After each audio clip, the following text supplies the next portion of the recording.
And by the time that our viewer sees this, we're going to, you'll be probably already in Sacramento. But what are you going to do when you're done? Well, you graduate the 30th, right? Yeah, we graduate the 30th. I'm actually joining a nonprofit called the Bio Tour. It's a group that was started in 2006 by recent college graduates, and they bought an old school bus and they converted it to run on recycled vegetable oil, right, basically. And what they do is they travel the country talking about sustainable and renewable energy to colleges, high schools, local communities. God, I think I've seen something about that somewhere. I mean, they're pretty vocal. I mean, they're pretty visible nationally. I mean, yeah, there's a number of groups that do something similar. Okay. But what I'm excited about with this specific program is that they're going to be following the candidates on the campaign trail. Oh, fun. So, yeah, so hopefully we can get the country hyped up about renewable energy dialogue and new policies. And then you'll do that, and then what are you going to do after that? I mean, you're going to go back to school, or are you going to? Yeah, I'm looking into either law school or grad school. When you were in New Orleans, did you? I mean, was that an eye opener to you? Did you? Yeah. I mean, was it something that? I mean, how would you explain that to somebody who hasn't seen it, actually seen it?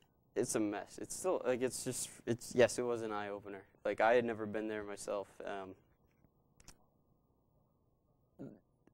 It was sad. You know, it's been 3 years, and really there are some areas that you would still think that it just happened. But you know, it's also there's a lot of great volunteers, and there's a lot of great people down there doing and building a lot of houses. So it's bittersweet, I guess you would say. Yeah. It's, you know, definitely something else. But you felt like you really got in there and made a difference? Yeah, it was awesome. Definitely. And throughout all of your projects, have you felt like you've been making a difference? Yeah, I've definitely appreciated all the experiences that we've had. You know, another thing about New Orleans, I was just wondering about the people. The people in New Orleans, did they receive you? They go, I mean, you're like heroes, you know, sort of. They were very appreciative. Yeah. Yeah, they're great. Do you see it ever coming back to being a normal city again? I hope so. I mean, it's certainly being rebuilt, like it should be. So yeah, I mean, I think as of now, I think only 40% of the population that was there during the storm has returned. So hopefully in a few years, we'll get that number up. Yeah. So New Orleans and then Great Falls. So the way it went was Santa Fe, New Mexico, right? Yeah. And then Biloxi. Mm-hmm. And I talked to Lucas about Biloxi last time. Did you enjoy that experience? I loved it.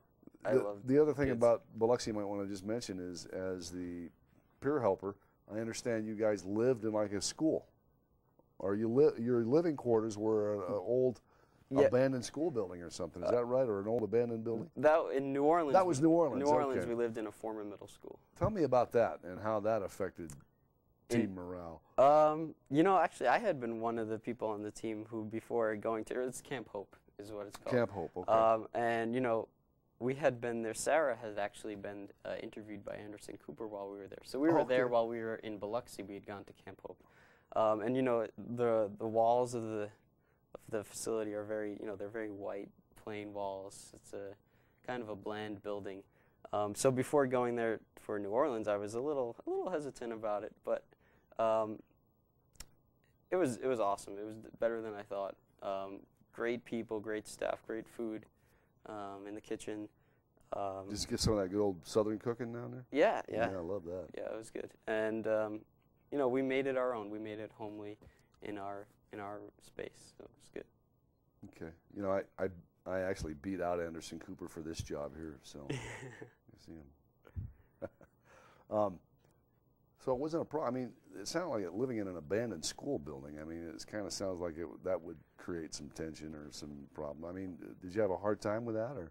It's hotter than the Dickens down there. Yeah. It's muggy and no air conditioning. It was hot. A lot of, I don't think Camp Hope didn't really cause any sort of team tension. Any kind of team issues that we might have had were pretty much dealt out in Santa Fe. When when all teams pretty much get together and start, and everyone's getting acquainted with everyone else. So it's been kind of smooth since then. That's very good. And you all work together as a team. Yep. And you go get in there and rock and roll and get her done, right? Yep. Yeah. Red 6. Where does the name Red 6 come from? You know, that was kind of arbitrarily assigned to us. Oh, they assign you the name. Yeah. Well, that's just how they identify us at campus. Different units, as they call them, have different colors. So we're red, and we're Team 6. Okay, so it's just they're all numerical color. Yeah. At Sacramento, yeah. Now, but within your team, do you have your own like private team name that you use, like the Sons of the Fjords, or you know the something like that, the 12 Apostles or something like that? No, we don't. You don't? That surprises me. If I was part of your team, I'd make sure we had a team meeting and come up with a team name that a little bit more creative than Red 6. I think we're gonna have to do that. I don't know. Red 6 has kind of just grown on us. I kind of like Red 6 actually, but I wouldn't like Yellow 3 or something like that. Yeah. Wouldn't be too cool.